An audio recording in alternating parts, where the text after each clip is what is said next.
Hello everyone, welcome to the Archaeology Station of the 2021 Forestry Expo. Thanks for joining us this year. I wanted to talk to you a little bit about archaeology and our heritage of the Flathead Valley here. My name is Ryan Powell. I work for the Forest Service as an archaeologist. Been working for the Forest Service for about 15 years now in different areas, and archaeology has always fascinated me, and I've always been interested in finding things out in the woods, which it's kind of drew me to this profession. So I wanted to talk to you a little bit about archaeology, and I wanted to ask you if you knew what archaeology is. And if you guessed dinosaurs, I'm sorry to say that's probably wrong. So it's not the study of dinosaurs, it's actually the study of, well, it's the study of us. So archaeologists, we study people, and not necessarily people like you and I. We study people of the past. Archaeology studies past human cultures by the means of analyzing the stuff that they leave behind. And that stuff they leave behind, it has a certain name that begins with an A. If anyone's ever heard of the term, what's called an artifact. An artifact is any kind of human-made object that we use and help us to survive in our everyday lives. So as an archaeologist, we take these artifacts and we try to piece together stories. Each artifact tells a piece of a story. When we encounter those things in the woods, they tell us a little bit about the people that were here before us. And I wanted to talk a little bit about the people who were here actually in the Flathead Valley before us. Prior to the arrival of European Americans, who do you think was here? Was there anybody here? And you're probably thinking, yeah, this is Native American country, right? So we do have Native Americans that have Aboriginal homelands right here where we're standing today. So I wanted to talk a little bit about those cultures and talk a little bit about the Native American kind of culture in general. That's a lot of what archaeologists study. Can anybody guess which Native American cultures might have been utilizing this landscape in the past?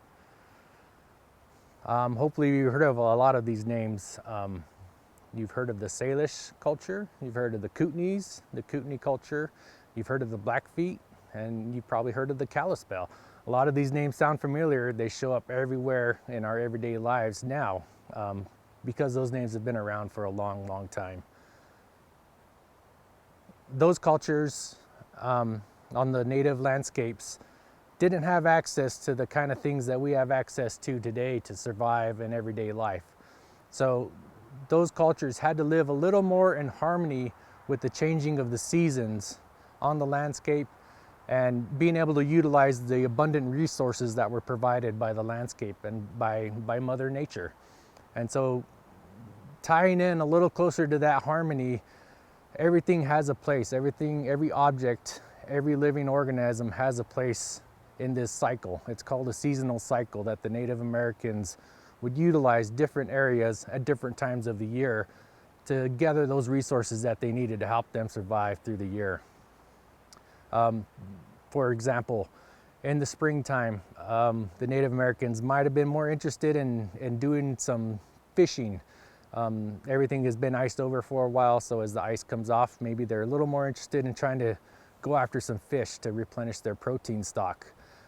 Also at the same time, utilizing a lot of plant resources such as digging for different bulbs and root vegetables that they know they've subsisted on for thousands and thousands of years. So they have established trails, they have established areas where they like to go to gather those resources, and they utilize that cycle year after year. This could include all the way to going over to the mountains into the glacier country and actually going out to eastern Montana and hunting buffalo, which was a super important part of their everyday life. So I wanted to talk to you a little bit about how that culture interacted with their landscape and how they survived. And so we talked a little bit about surviving with utilizing those resources. If we didn't have a Walmart today to go and find things, how are we gonna survive on our own? And the answer is just all around us. And so as you look around, as you walk through the woods, I want you to take opportunity and think about different things you might be able to use to, if you were in a survival situation, what you needed to get by. The Native Americans didn't call it didn't do this stuff recreationally. You know, they were doing this, they survived for a living. That's what their job was. So they didn't have a lot of downtime to be doing other things, although they did do lots of other artistic things. But their main job, their main point day to day is to survive and perpetuate their culture. So I wanted to show you a few artifacts that typically as archaeologists, we kind of give us an idea of what Native Americans were typically doing in their day-to-day lives and how they were surviving. As you walk around, you'll notice a lot of cedar trees. And as an archaeologist, one of the things we look for, we try to find these so-called artifacts out in the forest. And why do we want to find them? Because we want to protect them. We want to preserve them for everybody to enjoy and for them to be able to tell a story. These artifacts exist everywhere, from the sides of trees to the sides of mountains. And so I wanted to talk a little bit real quickly about those artifacts and kind of how we manage them. As I mentioned, I worked for the Forest Service. So what do we do when we encounter an artifact and what those artifacts might be? So artifacts could be anything from a scar on a tree where a previous culture actually carved out a piece of bark to either utilize that for example, the creation of a basket. This is a cedar bark basket, which could be used when you're out gathering resources such as berries, or you're actually looking for roots or things of that nature. These are materials that can be gathered anywhere, well, just about anywhere in nature. We have some rawhide leather and we have cedar bark. And basically you fashion that into a basket that you can take with you to help you gather resources. We talked about digging roots. You know, what's the most efficient way, if you're focused on survival, what's the most efficient way to gather roots and vegetables of that nature that you have to dig out of the ground? It's not by digging by hand on your hands and knees. It's much easier to fashion what's called a digging stick, and this happens to be manufactured out of Rocky Mountain maple. So the digging stick would allow someone to approach a root, pop that out of the ground, go ahead and pop that in your basket, and do that a whole bunch of times to have enough materials to survive on. I wanted to talk real quickly about archaeology as a science and how we do archaeology. And basically want to let you know the best comparison I can give you for what archaeology is we know that it's the study of materials that humans have left behind, and to be able to piece those materials together to be able to tell a story, to answer questions. It's what we do as archaeologists, is answer questions. So the best example I can give you is, if you were to leave your house today, what would you leave behind that would give me the best answer to some questions I may have? Like if I was interested, say my question was to learn how you survived for the last week, how you subsisted, you know, what were you dependent on? But I don't have access to your Facebook. I can't see what you've been doing for the last week. I don't have access to your phone calls. I don't have access to your friends, you know. I have to rely on something that's left behind. And so what do we typically as human beings leave behind that might be able to fill in some of those questions? And the answer is, hopefully, it's garbage. And so archaeologists, we are kind of glorified garbage diggers, but we don't call it garbage, we call it artifacts. That's our fancy word for the leftovers. So if I was to go to your house and find a bag of garbage in your dumpster, I should be able to figure out what that family was subsisting on for the last week and kind of put together maybe some of what their interests are and how they were feeding themselves, things of that nature. So within that garbage bag, in archaeology, there's even rules as to how old things are. So within that garbage bag, say if someone takes their garbage out every Saturday, that Sunday and Monday, those items that are discarded into that garbage, they go into an empty garbage bag, right? So they tend to be at the bottom. So things, as the week progresses, things tend to get layered on top of layered. And these are artifacts, and this is actually a law in archaeology. It's called the law of superimposition, meaning things that are deposited higher up. When you hear about archaeologists digging in the ground, things that are closer to the surface are a little more recent than those things that are way down low, because those got deposited first. Unless there's some kind of process, some kind of flooding or rodents or something like that that could disturb that process. That's just how the natural law works. And that's how archaeologists works. That's how we figure out how old things are. So if I find at the very bottom of the garbage bag a pizza box, I know that that family somehow subsisted on pizza. I couldn't tell if it was delivery or anything like that, but I can tell that they were subsisting on pizza. I can get an idea of how they were living early on in that week versus some other kind of corn on the cob or something that I find towards the top of the bag, when I know that they were living on that type of stuff later on during the week. So that's archaeology in a nutshell. We're trying to piece together a story by looking at artifacts, but we typically don't have, we're talking about past cultures. We don't have someone that we can ask, hey, what is this thing? What is this thing? Why were you using it? How were you using it? We have to do a little bit of experimentation, and we have to do a little research to figure out what those artifacts are, how they were used, and why they were being used. So today we'll do a little bit of experimental archaeology. We'll talk a little bit about some artifacts that we routinely encounter as an archaeologist. We talk about garbage or artifacts that get left behind, something that we might find as archaeologists. So say a Native American was utilizing a bark basket, I don't know, maybe 700 years ago, out here looking for huckleberries, just like we do nowadays. Is this bark basket gonna survive to where I can find something like this right now? No, probably not. So these materials that are made out of native objects are they're not gonna survive. We're gonna find inorganic materials. These are called organic because they're made of carbon. They break down, they decompose. Inorganic materials might stick around a little bit longer to where we can actually encounter them and get an idea. So whereas something like this would not survive, something like this might survive. So this is stone, and stone has been around for millions of years, but this stone has obviously been altered into forming some kind of a tool, correct? And so when we encounter a tool or an artifact, we typically refer to these as some type of a projectile point.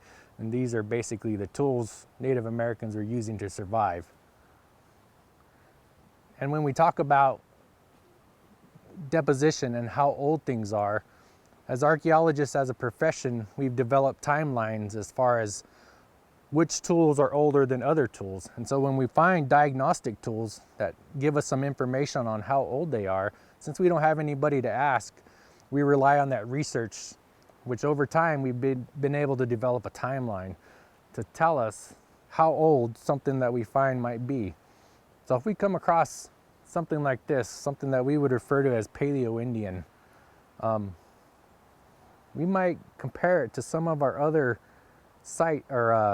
artifacts that we know, because at some point an archaeologist excavated a site and was able to determine how old certain artifacts were as they were encountering them.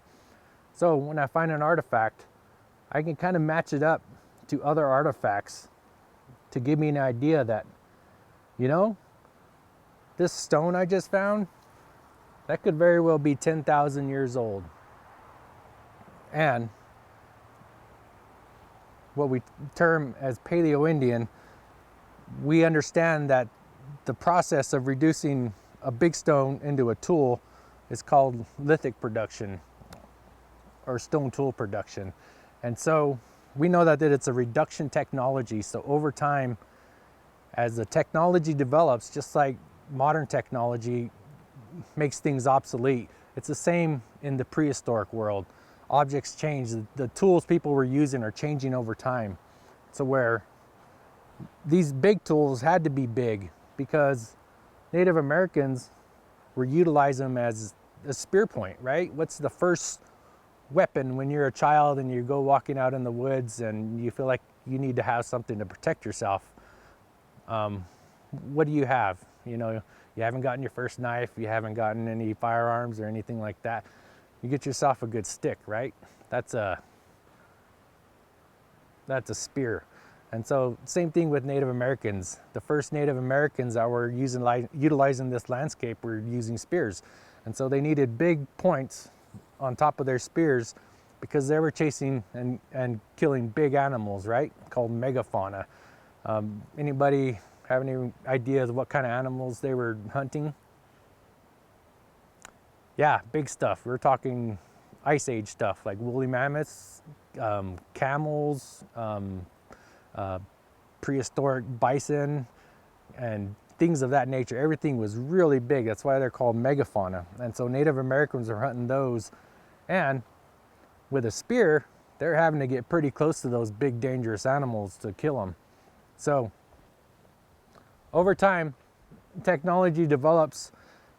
Our spear points, they get a little smaller and they go into a smaller spear that someone comes up with the idea that if I make my arm a little longer, because I can only throw a spear so far, but if I make my arm a little longer and my spear a little smaller, that leverage should be allow me to throw a smaller spear further away, and thus I don't have to get as close to that bison, or I don't have to get as close to that bear or that camel or whatever I'm hunting. I don't have to get as close and put myself at risk to hunt that animal. I can utilize a smaller spear. And so, can anybody recognize this tool right here that we see in the archaeological record? This is called an atlatl. And basically this is a small spear chucker, spear thrower. And what an atlatl doesn't throw a spear, what we term it as an archaeologist is we term it as a dart. So the atlatl throws a dart, which is kind of a smaller spear, but way too big to be a bow and arrow type implement. And so the atlatl, again, all these are made out of native materials that we can gather in the forest here. The atlatl is made out of native materials, and it takes a lot of time and effort to develop, to build these. And so Native Americans are smart enough to know that you don't want to waste any part of this that you don't have to waste. So a lot of these atlatl spears, or the darts, come with a detachable foreshaft. And what this means is, as he throws this as he chucks this little spear, this little dart, into a mammoth or whatever he's hunting, a lot of times this can stay in the animal when it hits it. This will fall off. The hunter can pick this right back up, put a new tip in it, and reload and be able to hunt again. That way he's not wasting the whole shaft of this dart, and he can utilize it again and again. So we talked about artifacts. Is this going to be left in the record? Are we going to find this on the ground? In most circumstances, unless it's in very well preserved caves or something like that, no. What are we going to find? The only thing that's left of this whole setup here is probably going to be this one point. And so this projectile point is going to give us an idea of how they were living and what time they were living, because we can use it diagnostically to develop, you know, that point right there looks a lot like a Pelican Lake point. And then I know that is a more archaic period, hunter-gatherer, hunting about 3,000 years ago. And so that's how an archaeologist can take an artifact and be able to piece together and answer some questions that he might have about cultures.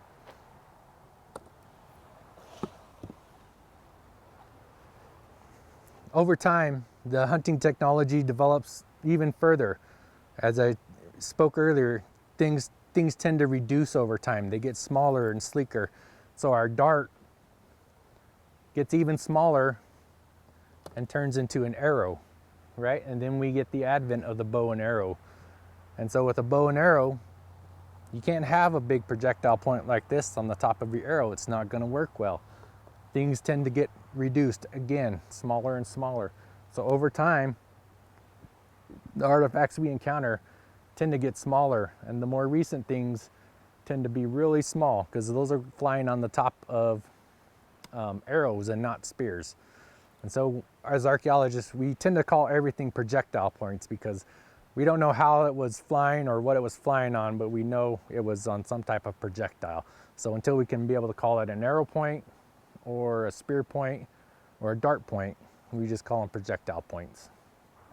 At some point in time, the European Americans show up to this landscape, right? And they start utilizing the landscape. Who do you think was kind of the first people to start utilizing this land, and why were they here?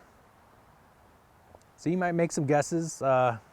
Maybe people were trapping, maybe people were homesteading, maybe they're involved in ranching. What's something else people were very excited about in the history of our landscape? Not necessarily here, but areas really close by. Some might call it precious metals. Some miners. We had a lot of miners come through, and big waves of miners coming through looking for gold, looking for silver, things of that nature. So a lot of the stuff we find as archaeologists relate to European Americans, not just Native Americans. And as archaeologists, those sites are important to us too to protect. And so just like those stone artifacts that are left behind by Native Americans, we have some metal artifacts that are left behind, what you might call garbage or things of that nature, left behind by European Americans that do the same thing. They tell us a little bit about a story of what we're finding. So as an archaeologist with the Forest Service, you know, maybe we find something like this. And this is obviously probably not a Native American structure. This is more of a European structure, correct? This is a log cabin. But still, we don't have anyone there that we can ask to tell us when someone was there, what they were doing for a living, and how they were surviving. So what do we need to look for? Not garbage, artifacts, right? So we're gonna look for some artifacts. And say we look around that cabin and we start finding some artifacts. We find something like this rusty can here. And so let's give this a little look and see what this can tell us about that archaeological site. So there's a hole here, but that's just a rusted hole. You got two small holes here that it looks like somebody punctured to open it up. Got a little bit of writing on the top. It says punch here, and that's right where they punched those holes. The other side is solid, but it's got a weird little dot here at the very top. And so what we do is we do a little research to figure out what this might be and what was something really important to a lot of the people that were kind of living out in cabins and surviving out in Mother Nature, and they rarely had access to fresh items. What was something they might need? This is actually, and the punctures give you they give you a little hint. So whatever was in there, it came out of those two little holes. So it was probably a liquid, right? And so we do a little research and we figure out that, oh my gosh, this is a milk can. This is evaporated milk. This is what they were using to get the milk out. And I wonder how old it is. Well, there's a little, what we call a solder dot there, and that's made out of lead. And that's how they, in the manufacturing process, there was a little hole punch there. They'd stick a needle in there and they'd fill it up with milk, and then they'd cap it off with a little dot of solder. And that little solder is made out of lead. And we know how old these are because at some point we figured out, you know, it's probably not a good idea to put lead in our food, in food that we're consuming, because lead is probably not very good for humans now that we're getting some more scientific research saying lead can be poisonous to people. So this was outlawed at a certain time in the 1920s. So we know that this site existed prior to the 1920s because of that little lead dot right there. We know they had evaporated milk, and so that gives us an idea of what they were using to survive. We could also encounter something like this. This would be something that would survive, and this would tell us a little bit about that residence right there too, right? What is this? It's not a paperweight. People weren't carrying around paperweights, things of that nature. Anybody ever recognize this as an iron?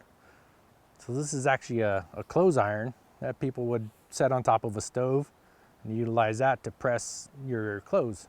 And so what does that tell me about my cabin? Do you think miners are out there worried about how they're dressing to impress their neighbors? They're probably not worried about something like that. So someone who might be iron, let's think about it.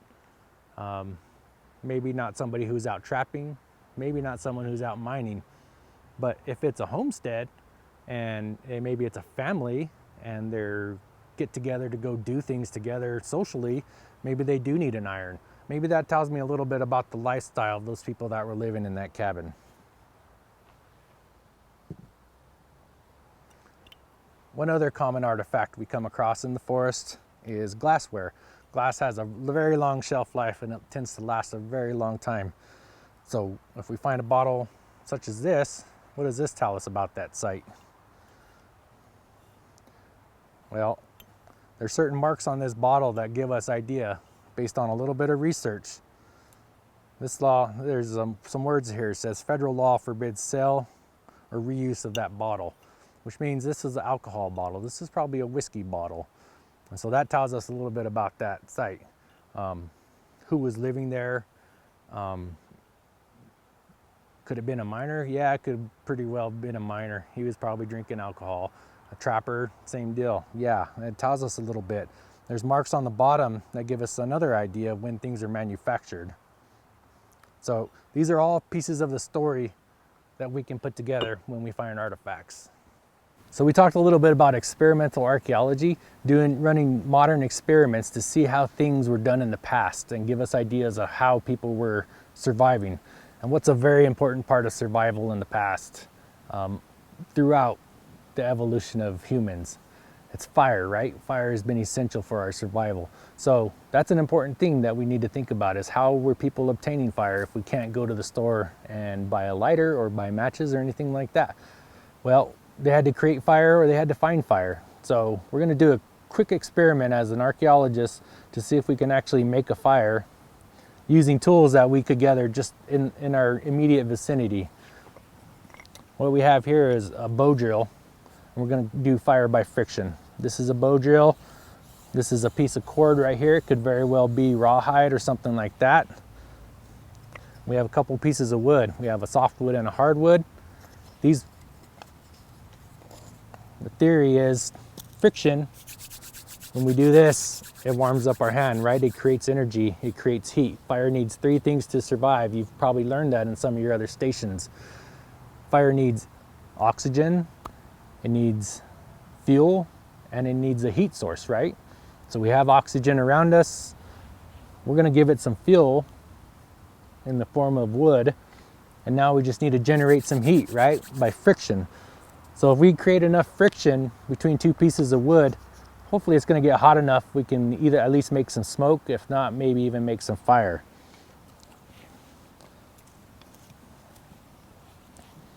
So what I'm going to do is I'm going to drill this hardwood into this softwood and see if I can kind of pulverize it.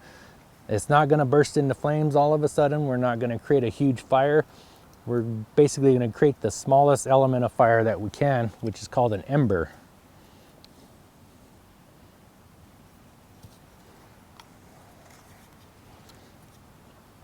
So I'm creating friction on both ends of this stick. I don't want that friction in my hand because that's going to be pretty hot. So I have a little piece of antler from a shed antler that's going to protect my hand, called a socket.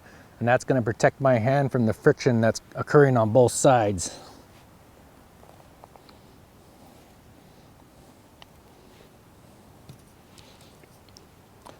So this bow drill is going to spin this spindle fast enough to get hot.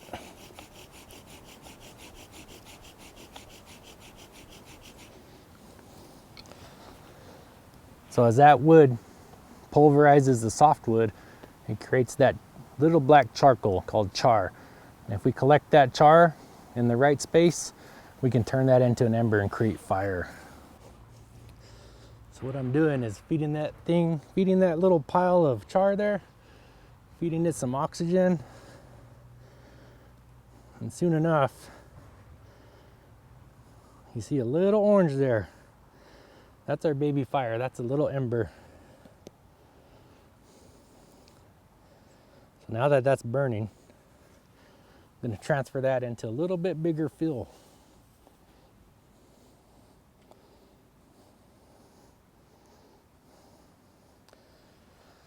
And this is called a bird's nest.